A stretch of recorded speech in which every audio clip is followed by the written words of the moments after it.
মা এখনো অহংকার বোঝে না। কখনো মায়ের কাছে একটা রুটি চাইলে সে দুটো রুটি নিয়ে আসে। কোথাও যাওয়ার সময় মায়ের কাছে 20 টাকা চাইলে সে 50 টাকা পকেটে গুঁজে দেয়। মা কতটা মিথ্যাবাদী, তাই না? নিজে না খেয়ে বলে আমি খেয়েছি। পেটে খিদে থাকা সত্ত্বেও নিজে না খেয়ে প্রিয় খাবারটা ছেলে যত্ন করে তুলে রাখে। মা কতই না বোকা, সারা জীবন নিরপরাধ বলদের মতো রান্নাঘর আর আমাদের ভালো মন্দের পেছনে কাটিয়ে দেয়। বন্ধুদের সাথে পিকনিকে যাব বললে রাতেই বাবার পকেট থেকে টাকা চুরি করে আমাকে দিয়ে দেয়। মাকে কতবার বলি আমার জিনিসে যেন তারা হাত না দেয়, তবু আমার নির্লজ্জের মতো আমার এলোমেলো পড়ে থাকা জিনিসগুলো নিজের হাতে গুছিয়ে রাখে।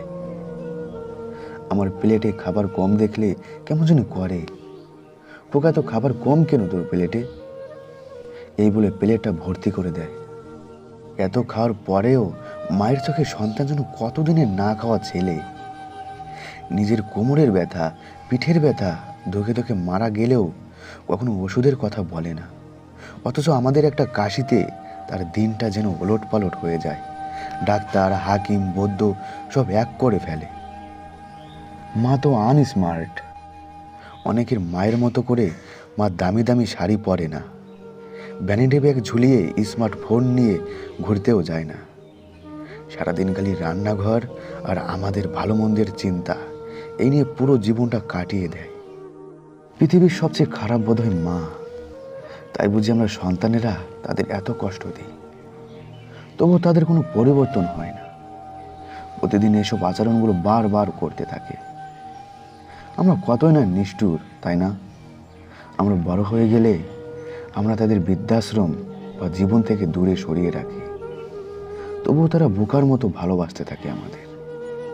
ভগবানের কাছে আমাদের জন্য প্রার্থনা করতে থাকে তার সন্তান যেন ভালো থাকে।